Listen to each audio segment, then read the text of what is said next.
mensaje de hoy, el engaño del yo siento. El engaño del yo siento.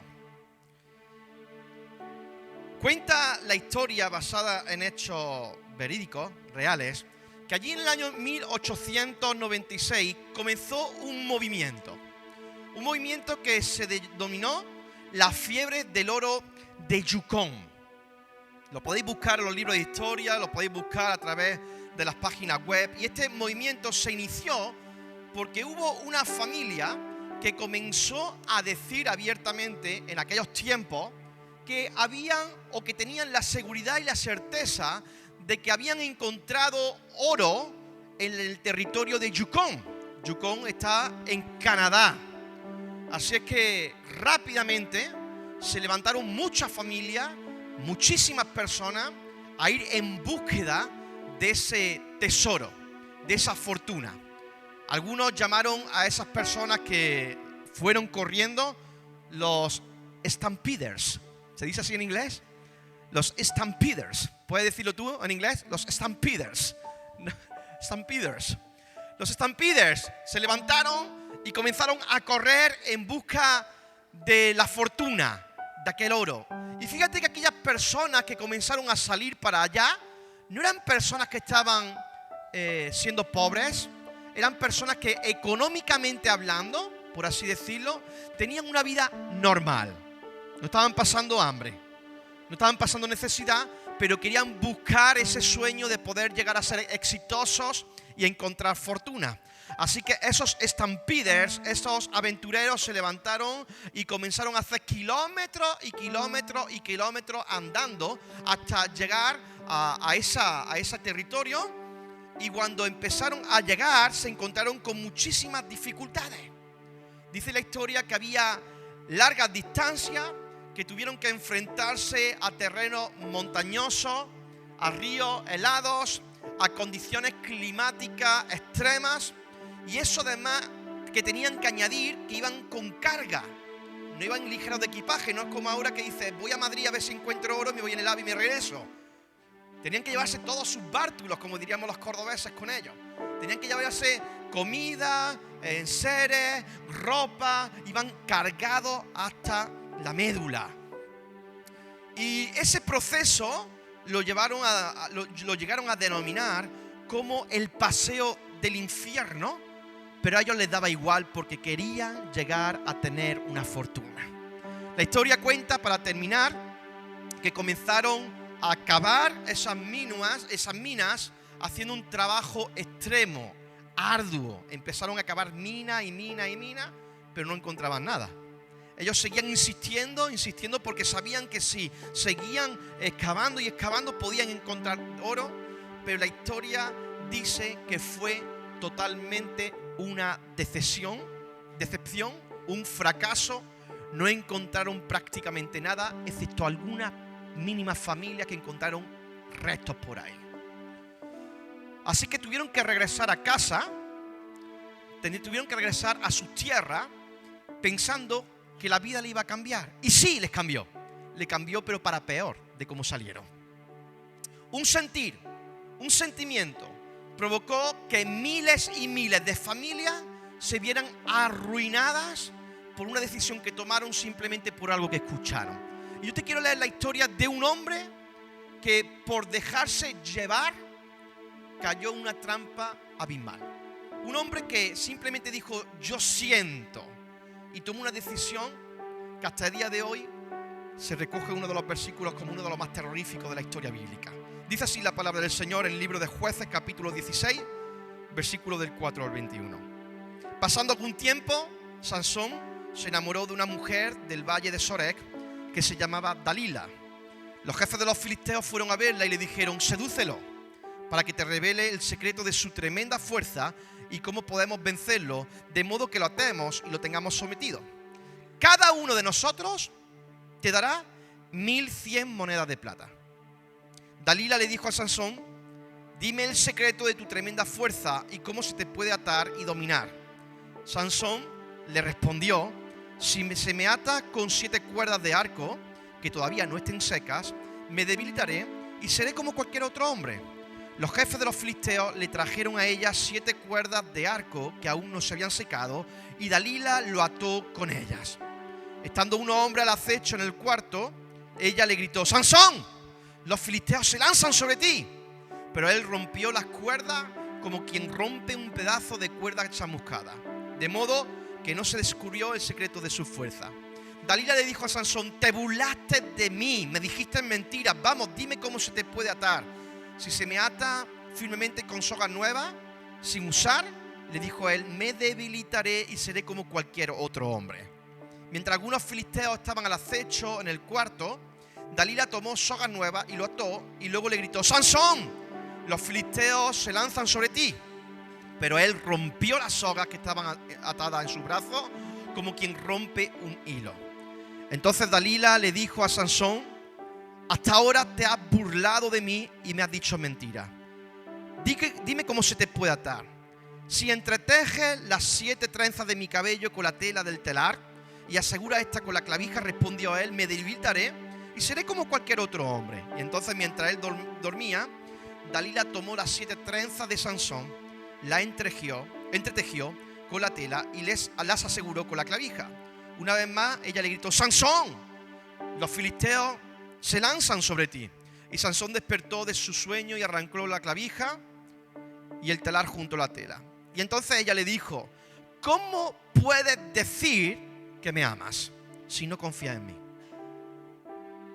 Ya van 3 veces que te burlas de mí y aún no me has dicho el secreto de tu tremenda fuerza. Como todos los días lo presionaba con sus palabras y lo acosaba hasta hacerlo sentirse harto de la vida, al fin se lo dijo. Nunca ha pasado navaja sobre mi cabeza, le explicó, porque soy nazareo, consagrado a Dios desde antes de nacer. Si se me afeitara la cabeza, perdería mi fuerza y llegaría a ser tan débil como cualquier otro hombre. Y cuando Dalila se dio cuenta de que esta vez le había confiado todo, mandó llamar a los jefes de los filisteos y les dijo: vuelvan una vez más, que él me lo ha confiado todo. Y entonces los gobernantes de los filisteos regresaron a ella con la plata que le habían ofrecido. Y después de hacerlo dormir sobre su rodilla, ella llamó a un hombre para que le cortara las 7 trenzas de su cabello. Así comenzó a dominarlo y su fuerza lo abandonó. Luego ella gritó: Sansón, los filisteos se lanzan sobre ti. Y Sansón despertó de su sueño y pensó: me escaparé como las otras veces y me los quitaré de encima. Pero no sabía que el Señor lo había abandonado. Entonces los filisteos lo capturaron, le arrancaron los ojos y lo llevaron a Gaza. Lo sujetaron con cadenas de bronce y lo pusieron a moler en la cárcel. Haz lo que te dicte el corazón. Ese es el lema de este siglo. Sigue tus impulsos. Haz lo que dicte tu corazón. Sansón cometió uno de los errores más grandes que cualquier ser humano puede cometer, es ir en contra del consejo de Dios.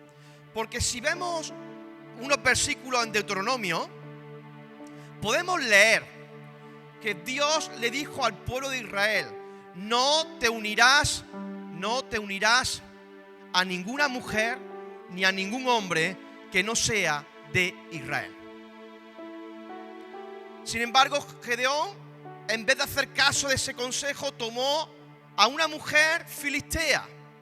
Y tú dices, ¿qué sentido tiene que Dios le impidiera relacionarse con otras personas que no fuera de la nación de Israel? Porque Dios sabía que si hacían eso, al final seguirían adorando a los dioses paganos, a los dioses falsos de esas naciones vecinas.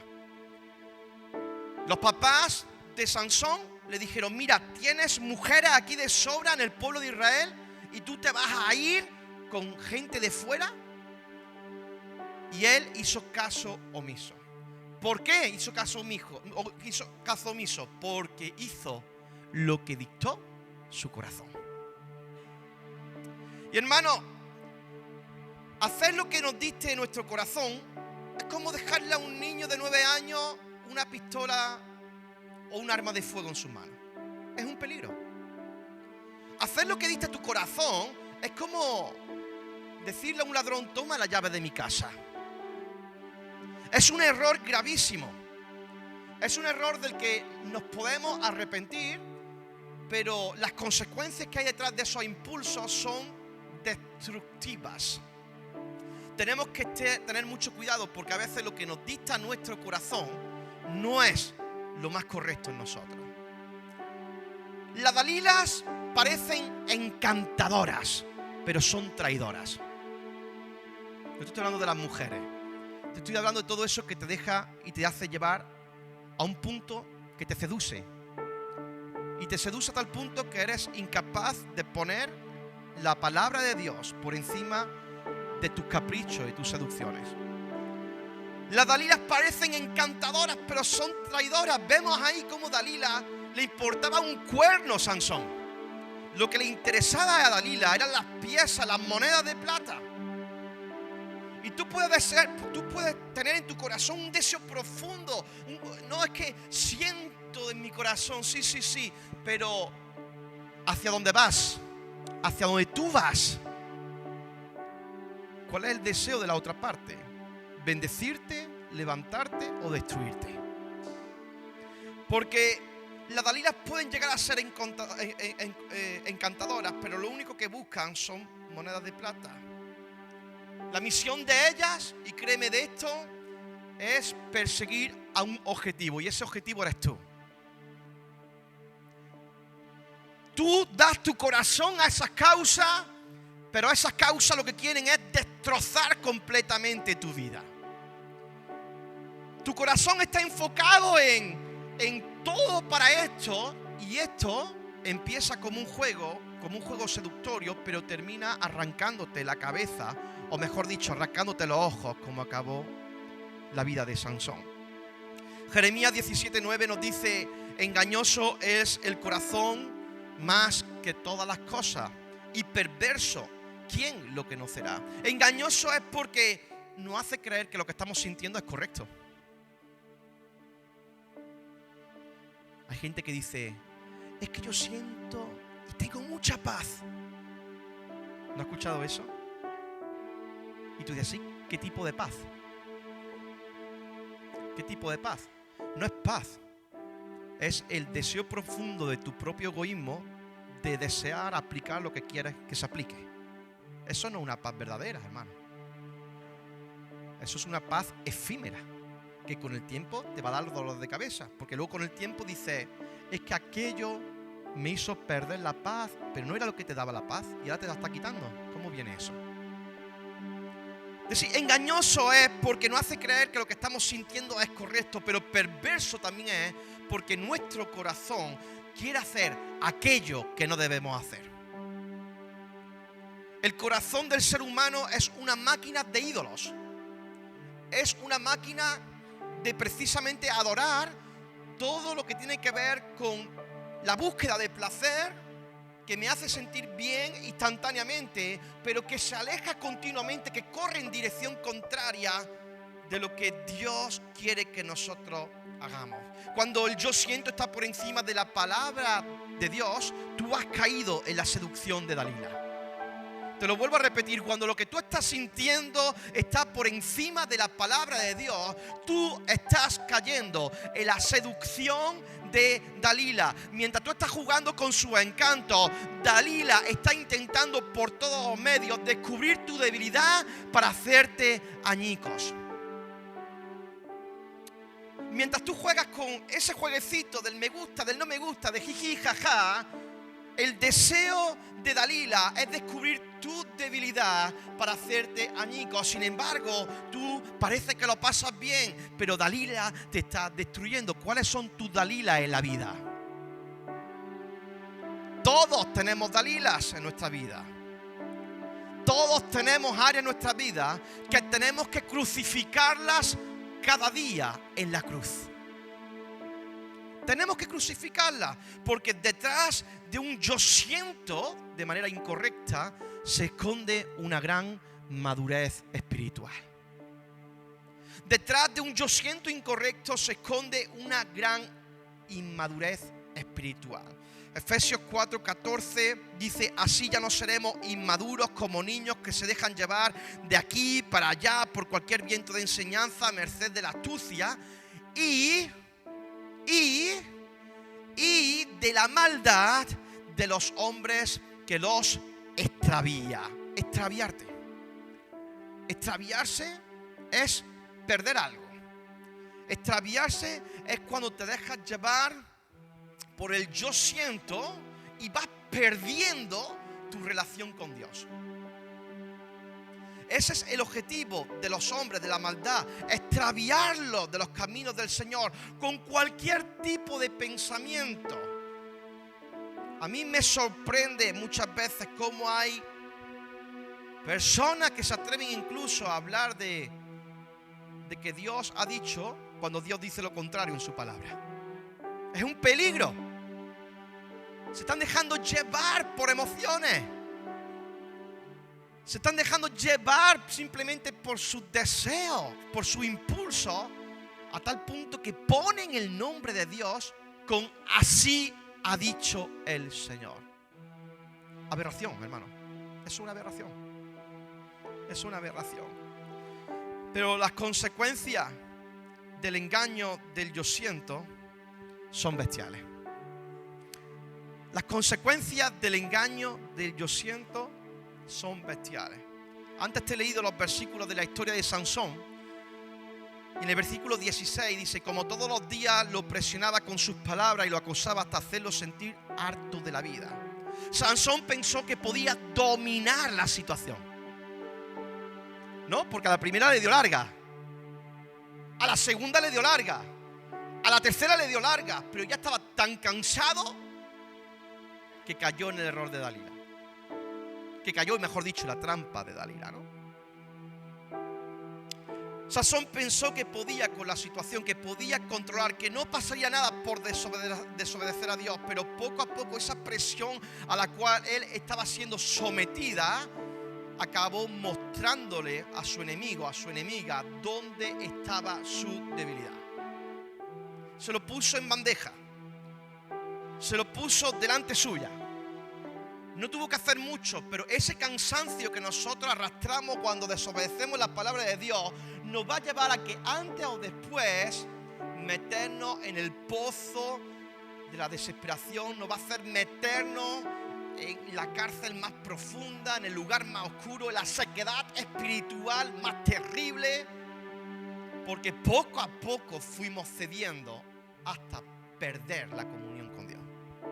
El versículo más terrorífico que yo puedo encontrar, o uno de los más terroríficos que yo puedo encontrar en la Sagrada Escritura, es el versículo 20, cuando Dalila le gritó a Sansón: Sansón, los filisteos se lanzan sobre ti.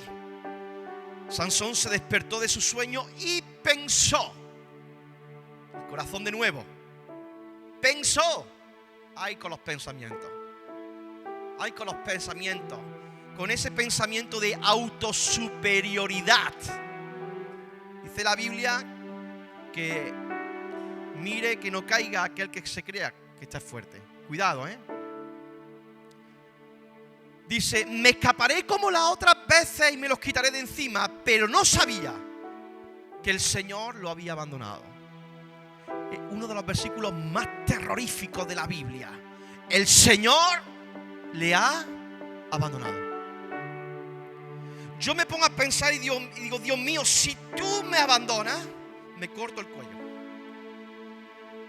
Cuando Dios te abandona, es como consecuencia de hacer lo que nos da la gana, no una y dos y tres veces, sino repetidamente. El Espíritu Santo habla: esto no es correcto. El Espíritu Santo te dice, la palabra de Dios te recuerda, pero tú sigas haciendo lo que te dé la gana, a tal punto que Dios tiene que decidir abandonar el ser humano, porque el ser humano no quiere cuentas con Dios.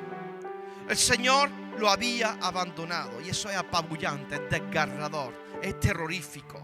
Recuerda al pueblo de Dios, a Israel, cuando Dios le da una tierra prometida y le dice: mira, yo voy a pasar una tierra mucho mejor, tenéis que conquistarla, pero yo estaré con vosotros. Y cuando llegan los 12 líderes, los 12 príncipes de la tribu de Israel a encontrarse con el lugar, 10 de ellos, 10 de los 12 líderes comenzaron a ver gigantes y comenzaron a experimentar miedo y comenzaron a decirle al resto de la población: estos nos matan, van a acabar con nosotros, no podemos pasar. Comenzaron a desanimar a todo el pueblo a tal punto que Dios tiene que castigarlos.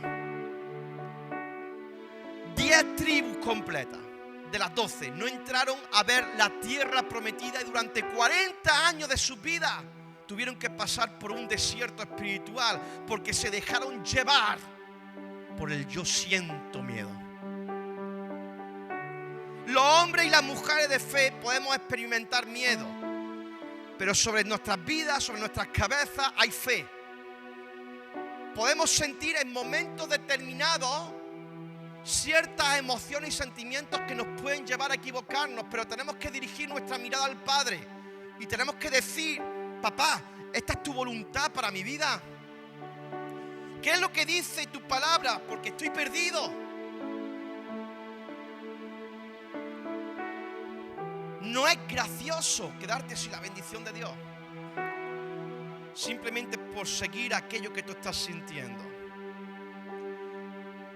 Y déjame advertirte de algo: si tú vas a ejecutar lo que sientes, si tú vas a ejecutar lo que tú sientes sabiendo que va en contra de la voluntad de Dios, eso te va a matar. Te va a matar. Acabará destruyente.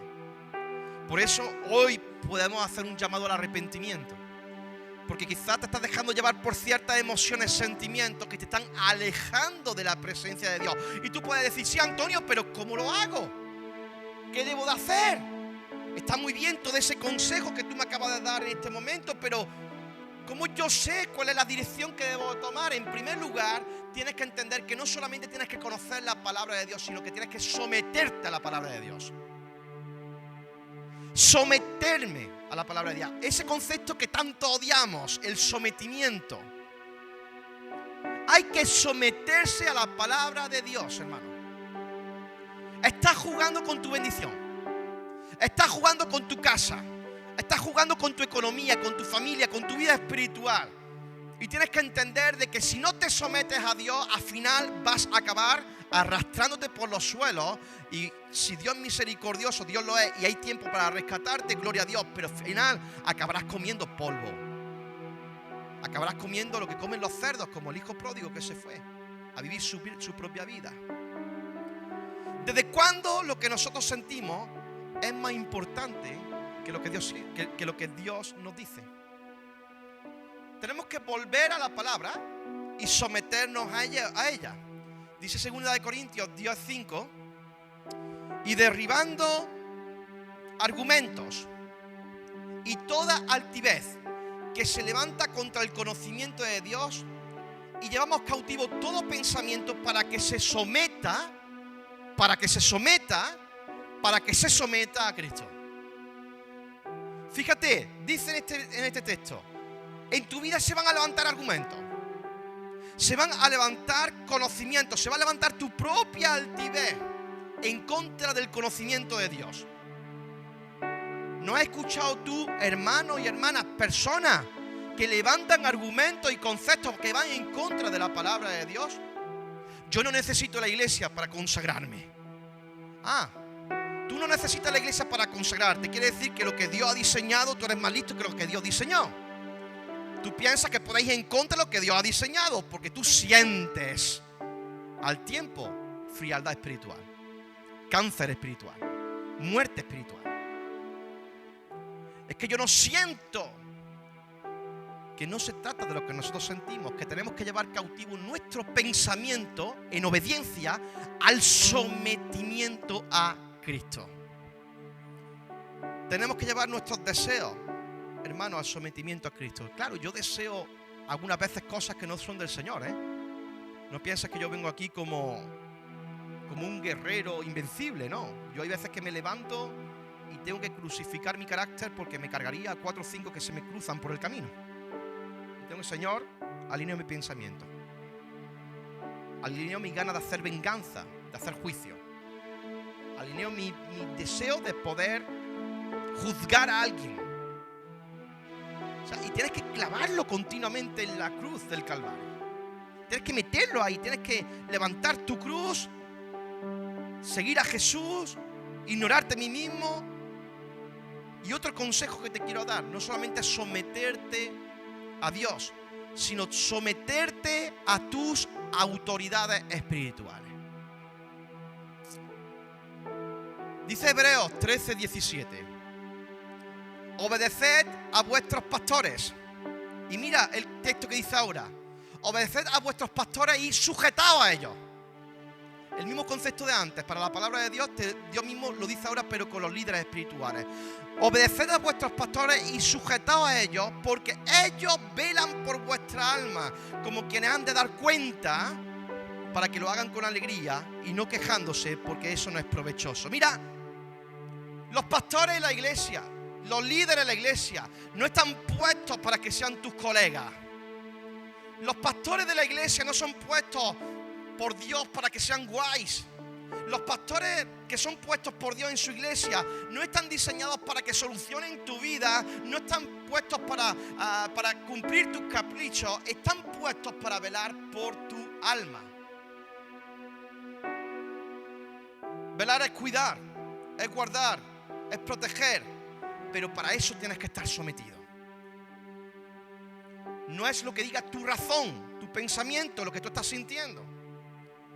Es que en el sometimiento a Dios, en el sometimiento a tus autoridades espirituales hay una gran bendición. ¿Sabes cuántas veces yo me he tenido que someter a mis autoridades a pesar de no estar de acuerdo? Pero luego he visto la bendición de Dios.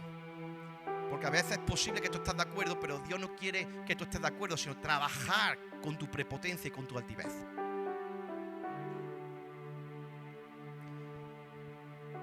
Tienes que estar sometido y no ir a tu aire. Es que el pastor no me llama. Claro, ¿para qué te va a llamar si haces lo que te da la gana? No rindes cuenta, apareces, desapareces. Si te dice algo que tú no quieres escuchar, te enfada.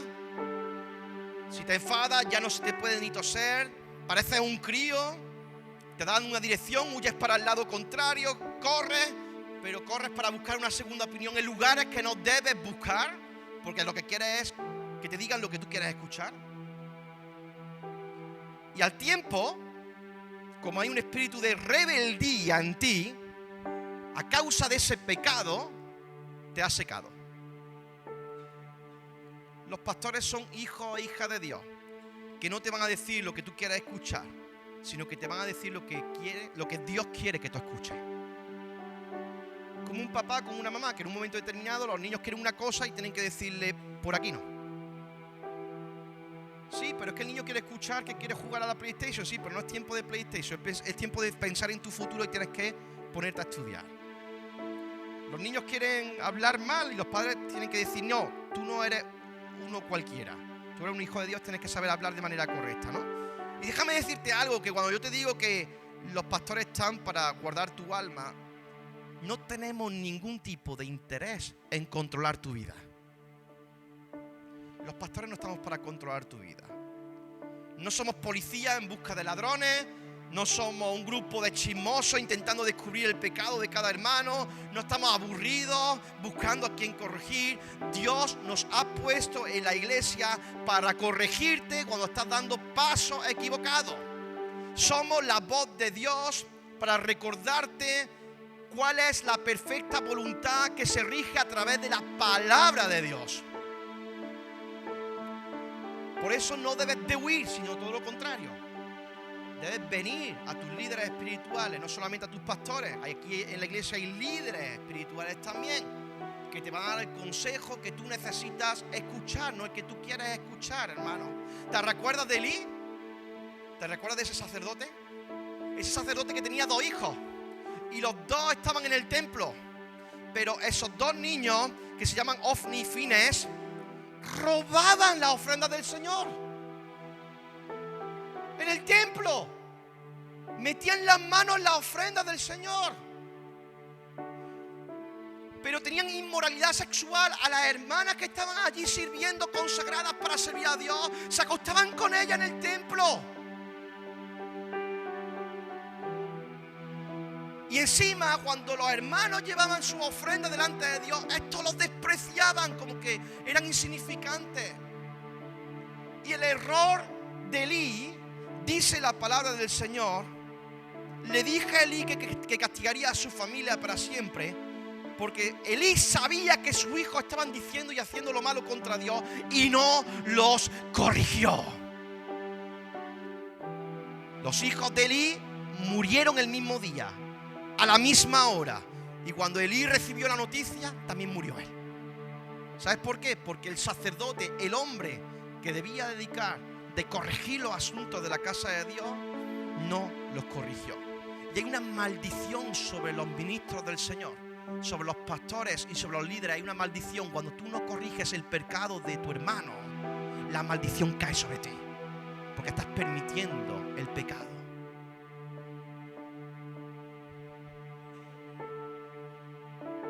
Pero cuando corregimos, no es para clavarte a ti, sino para clavar el pecado.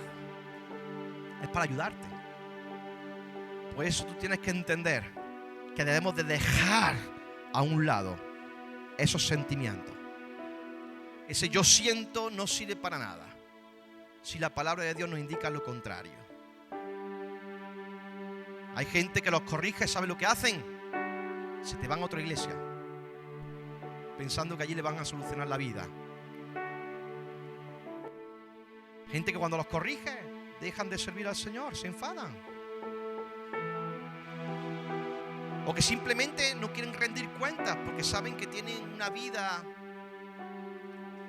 oculta, que ellos piensan que es oculta, pero se le nota en sus miradas. Hay veces que nosotros como pastores sabemos lo que está pasando, pero damos tiempo a que Dios obre, ¿no? Y cuando ya hablamos, hay una reacción bonita o una reacción desagradable. No te alinees con hermanos que te van a llevar a quitarte tu bendición.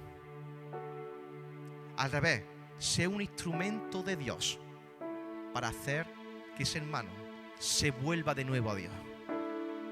Da igual si suena bonito, da igual si llevan 40 años en el Evangelio. A mí me da exactamente igual. A mí lo que me manifiesta que debo de seguir la verdad es cuando la palabra de Dios se abre y yo puedo ver con claridad cuál es la voluntad de Dios. No hace falta estar bien, no hace falta servirle a Dios para estar bien. Mentira. Solamente a Dios adorarás y solamente a Él servirás. Si no estás sirviendo a este Dios, es porque estás sirviendo a otros dioses. La falta de compromiso, hermano, es uno de los pecados más grandes que muchos hermanos tienen. No, hoy que llovió 3 gotas y 4 y sentí quedarme en la cama, que hacía mucho frío. Y sin embargo hay gente muriendo en otros países deseando ir a la iglesia, pero no pueden porque tienen que congregarse debajo de una cloaca. No valoramos lo que tenemos. No es que yo no siento bendecir a la iglesia, no quiero ser parte de la bendición de la ofrenda de los diezmos. Sin embargo, tu familia, tu economía se está derrumbando. En vez de explicar los principios bíblicos, sigues creyendo que es para que el pastor se lo lleve a su casa. Y en este punto siempre digo que el pastor de aquí no se lleva nada. No recibe ni un euro de salario, ni para la gasolina. Pero todo lo que tenemos lo damos para el Señor, para la iglesia. Y quien está cerca de nosotros lo sabe. ¿Sabes por qué? Porque a mí no me interesa lo que otros piensen. A mí lo que me interesa es que la bendición de Dios me acompañe. Y yo sé que cuando yo aplico principios bíblicos, no importa que la gente se levante en contra tuya, Dios permanece fiel. Es preferible que todo el mundo te abandone, menos el Señor. Y tú tienes que ser fiel a eso. Así que esto es un llamado a dejar de moverte por tus sentimientos. Dejar de llevarte por conceptos, por charlas que la gente te da que parecen motivacionales, pero te están arrancando la bendición de Dios sobre tu vida. Es tiempo de madurar. No es tiempo de bostezar, no es tiempo de estar dormido, es tiempo de levantarte y dejar de escuchar estupideces que te están anclando para que tú puedas levantarte en base a las convicciones en Dios y puedas ser totalmente bendecido. ¿Quieres que tu hijo, que tu hija, que tu familia, que tu esposo, que tu esposa, quieres que sean bendecidos? Empieza a hacer las cosas bien. Cuando tú haces las cosas bien, Dios te bendice, Dios te prospera, Dios te respalda. La bendición de Dios está sobre tu vida. Tienes paz de verdad, aunque se haya levantado un revuelo a tu alrededor, tienes paz. No necesitas la aprobación del resto. Es más, el salmista decía: Señor, crea en mí un corazón íntegro delante tuya. Señor, examíname. Mira, ¿hay algo por ahí que no te agrade? Cuando tú empiezas a tener ese clamor dentro de ti, vas por buena señal. Pero cuando empiezas a estar con discusiones, con debates, con intentar pelear, vas por mal camino, hermano, hermana. No importa dónde estés. Hoy estás aquí, mañana puedes estar, si Dios te manda a China, a cualquier otro lugar del mundo. Si tú no aplicas los conceptos que Dios te da, tú estás perdido. Y yo quiero dejar llevarme no por lo que otros piensen, ni tampoco por lo que yo siento. Quiero dejarme llevar por la palabra del Señor. Porque el gran timo de este mundo es ese engaño del yo siento. Es que me enamoré de ella y dejé a mi esposo y a mis 3 hijas. Es que es tan tierno. Es que la otra ya tiene pellejo. Se le ha caído los pechos. Sin vergüenza te dio 3 hijos, 4 hijos, una familia. No, pero es que el barrigón, mira, se ha puesto un barrigón. Ese barrigón es el que trae la comida todos los días a tu casa. El que te respeta, el que te levanta cuando tú estás desanimado. Es que yo siento. Y detrás del yo siento, ¿sabes lo que hay? Dolor. Al pecado, hermano, ni agua al pecado, hermano, ni esta. Porque antes o después acaba contigo. Y te voy a decir una cosa: la vida sigue. Los demás son levantados, los demás son bendecidos y no te van a esperar a ti. Yo no voy a esperar por tu bendición para perderme la mía. ¿Me estoy explicando? Yo no voy a perderme mi bendición por esperar a que tú hagas las cosas bien. Yo voy a seguir haciendo lo que Dios me ha dicho que haga. Y esa es la obligación de cada uno. No es obligación del pastor ni de las pastoras. Es tu relación con Dios. Es ponerte tú a cuenta. Así que si tú te estás dejando llevar por tus emociones, por tus sentimientos en este día, tienes que hacer una decisión. O seguir manteniendo esa actitud que te va a llevar a cerrarte puertas, o dejarte llevar por la dirección del Señor. Porque cuando te dejas llevar por la dirección de Dios, lo que estás diciendo es: confío en ti. No te apoyes en tu propia prudencia, dice Proverbio. No te creas fuerte como pensaba Sansón. Confía en el Señor. Aplica los principios de la Biblia.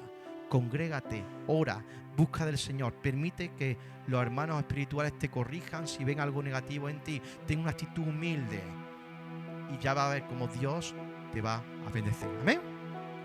Quiero terminar orando en esta hora. Padre.